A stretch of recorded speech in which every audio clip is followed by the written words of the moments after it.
Hi, everybody, and welcome to Talk Gnosis. I'm Father Tony Sylvia, and with me, as always, is Reverend Mr. Jonathan Stewart. Hello, Jonathan. Hello, Father Tony. How you doing? Good, how are you? Good, good. And we are going to continue our conversation after a brief hiatus with Dr. Glen Fairen of the University of Alberta. Welcome, Dr. Fairen, and thanks for putting up with all of our technical shenanigans.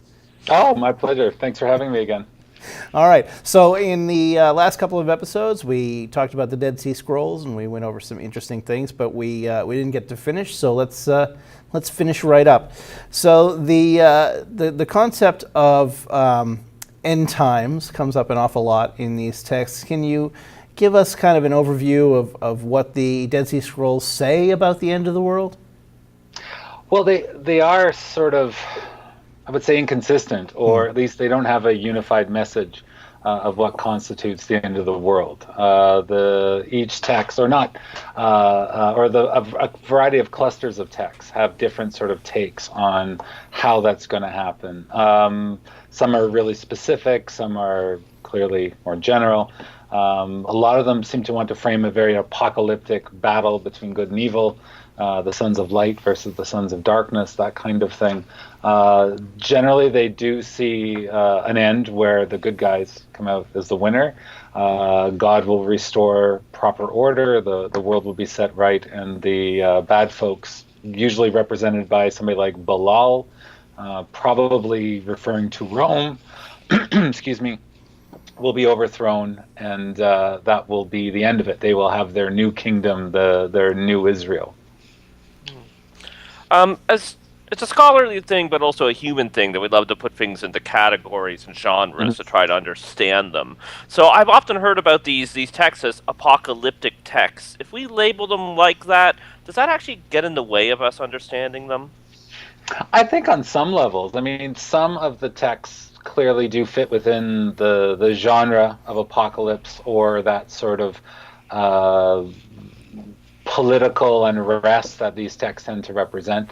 Some don't. Some are really basic community stuff, like what do you do, like how to live your life properly, proper calendars, things like that. But the collection is so broad and so varied, covers quite a large chronological period, that it's I don't think it's a good idea to call them all apocalyptic, or to claim it being as clearly just apocalyptic, because I think that misrepresents some of the other stuff that's going on. Right, and to clarify, and we talked about this a little bit previously, but we have almost all the books that are in the Hebrew Bible there. These aren't, and we have the Book of Enoch. These aren't books that are just exclusive to this community. They are coming from a range around this area in different time frames, even if they might be transcribed there. Like they're not just coming from this mysterious community that made them. No. A lot of these texts clearly could be found elsewhere, various other sort of centers that would be interested in the Hebrew literary tradition. There is some that are unique. The War Scroll is unique.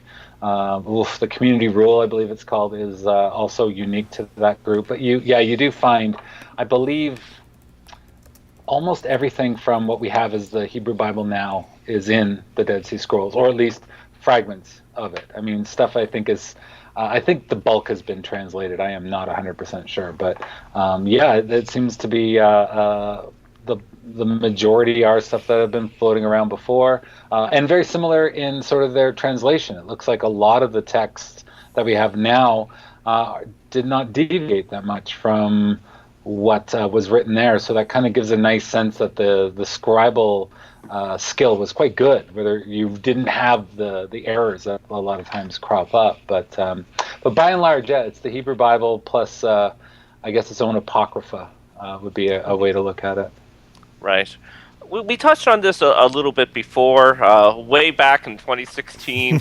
But it kind of days, those were the good old days. I was so young and naive then. Yeah. But we kind of touched on this a little bit before, but it kind of bears repeating and getting into because of some of the information and theories that circulate about the Dead Sea Scrolls. But can we talk about these as significantly proto-Christian? Can we draw a line from these texts, and I mean like the texts that are exclusive to the Dead Sea Scrolls or to the community, to the early Christian community?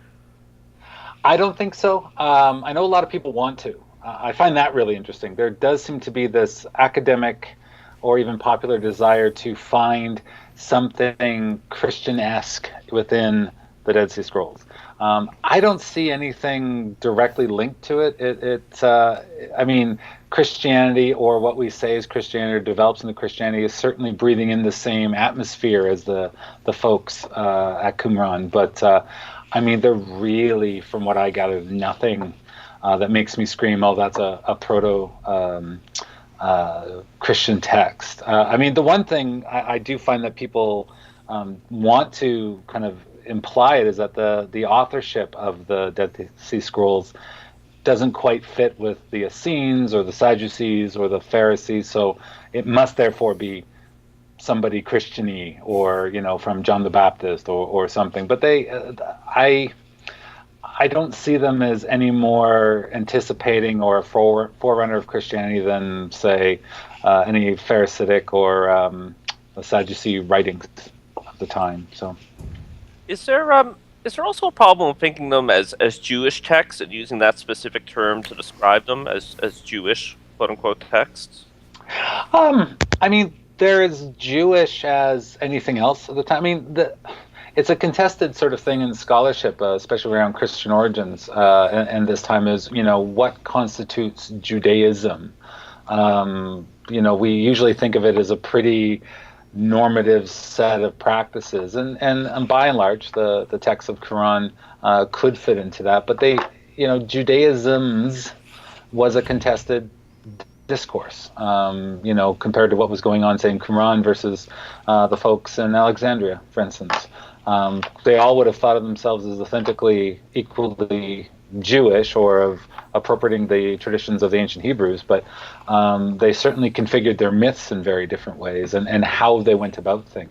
So I would, as an academic, I would put Jewish in quotes with a footnote and an asterisk and reference 17 other bits of material, and then promptly tell people that I'm just not going to go there. So Right. So to clarify again, and this is actually something we talked about on the show with other academics, with other guests, it really is putting that S on the end of Judaism. It's Judaisms, and then later we can talk about Christianities. It's a very diverse, as it is today. Most certainly, yeah. I think the insistence on having a very stable Judaism then is much more about trying to define and buttress Judaism now. If you control the past, you control the present. I think I'm misquoting Orwell. Not that I'm trying to imply Orwellian stuff here, but this idea that what was Jewish then probably wouldn't look all that Jewish now, much like what was Christian then, or lack thereof. I mean, early Christianity was Judaism. Yeah. So, I mean, and that's, where you're worshiping the incarnation of a deity. Most Jews probably would disagree with that. Some would have no trouble with that. So the idea of kind of resisting calling it Judaism, or qualifying it Judaisms with the footnotes and the quotes, scare quotes and everything, is that we are dealing with the diversity of materials and expressions. There was no normative Judaism at the time, much like there was no normative Christianity or Greco-Roman religion or any of these other things. So to call it simply Judaism sort of implies a normative standard, which I think is more about modern constructions and trying to explain or describe the practices of the ancient world. So the variety was huge. Everything from what you'd find in Jerusalem, Qumran, Alexandria, hugely diverse types of traditions that we could easily all call Jewish or Judaisms, and they may not have seen any similarity between them. And again, I think I said this before, but I mean, Christianity at this stage was a variety of Judaism. Mm-hmm. Right. So, exactly. So calling it Judaism, I find is it's a pregnant term in that it has too much modern implications, and it doesn't help me in my work describe what's going on. So I personally tend to avoid trying to use it, and a lot of scholars, when it comes to the Dead Sea Scrolls, do as well. Some don't, and I think in a lot of ways that's part of their agenda, is they want to make it similar to what they have now. So the term is like Jonathan Smith always says, classification really is an important element. It's something that we need to be really self-conscious and aware of. So when it comes to Judaisms and Christianities, that in particular, yeah. Now, there is at least a surface level similarity to another discovery of a cache of ancient documents. This one in Nag Hammadi in Egypt. Right. Other than the fact that we found some old texts and some jars, what similarities do the Dead Sea Scrolls have to Nag Hammadi texts and what might be considered other more Gnostic texts, if there is any? Well, the similarities, I mean, for me, when I was first sort of looking into them, it was, I found, especially when it came to folks who were interested in early Christianity, they seemed to get very excited by the Dead Sea Scrolls, where nobody paid that much attention to Nag Hammadi, which actually does talk about Jesus. Mm-hmm. Mm-hmm. And, it talks about the apostles. I mean, not the ones that you'd want or the way you'd want it. I mean, Jesus running around saying and doing some of the things he did is probably doesn't fit. But I think the collections are certainly, geographically distant. Looks like Nag Hammadi wasn't preserved or buried until probably the 3rd or 4th century. I can't remember off the top of my head. And they were dealing with very different things, but they also seem to have a certain similarity in, both collections seem to have known, used, and wanted to think about the world through this lens of Enoch, this Enochic worldview. Now, again, not all of them. I don't wish to say the Dead Sea Scroll was this, or scrolls were all this, and the Nag Hammadi was all this, but there does seem to be certain elements where there is overlap, where you do see references to the Book of Enoch, and they seem to be using them in similar ways, sort of reconfiguring their mythologies that they hold dear through this lens of Enoch to kind of express their desires, and however that happens to be. So I certainly see something like the Secret Revelation of John, and maybe one of the texts from Qumran, perhaps like the War Scroll. I perhaps am getting this the details wrong, but they both collections contain references to Enoch, using them to express their discontent with the current political situation, and are both trying to come up with answers. Where the Dead Sea Scrolls want to have it more of a, I think as Jonathan Smith said, the wrong king is on the throne, but the right God is in heaven, and he will fix it. Where the Nag Hammadi is the wrong king's on the throne, the wrong king's on the throne, that means the wrong God is in heaven. Mm. And that's why, but they're both using Enoch to come up with these answers. And I find that really fascinating.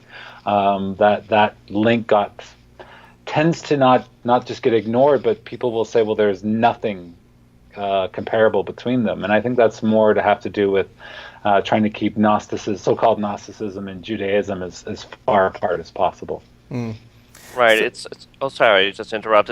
It's again a lot of the things we've been talking about this whole episode. Sometimes with some of this categorization and genre, right? We got to keep the NHL away from this Dead Sea Scroll, because one is quote unquote Judaism and one is some weird heresy. Is that am I understanding that right? So we kind of, some scholars are kind of making these constructions for maybe in some cases a subconscious polemical point, maybe in other cases a conscious polemical reason.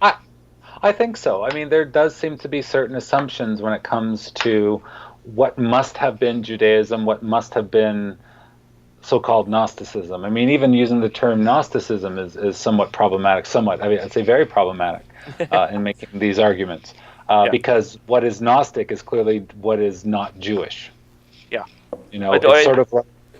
I was just going to say the heresy as well. Is that in... Yeah. Yeah, heresy is very much a very, it's sort of the insider term for, or it's a theological term. It doesn't really carry any traction for academics. I mean, if I'm a theologian, sure, that makes sense. But I'm not. My job isn't to do that. My job is to kind of account for these things. And calling something heresy implies deviance, which, also implies that there was a normative center in which somebody deviated from. And there just does not seem to be the evidence of that. And again, that does come in with Judaism as well. Our assumption is that there was this core Judaisms, and there might have been some overlap, that kind of family resemblance, as again that gets bandied about. But what makes something normative? My job isn't to ascribe normativity to something. My job is just to describe what's going on, or at least what I think is going on.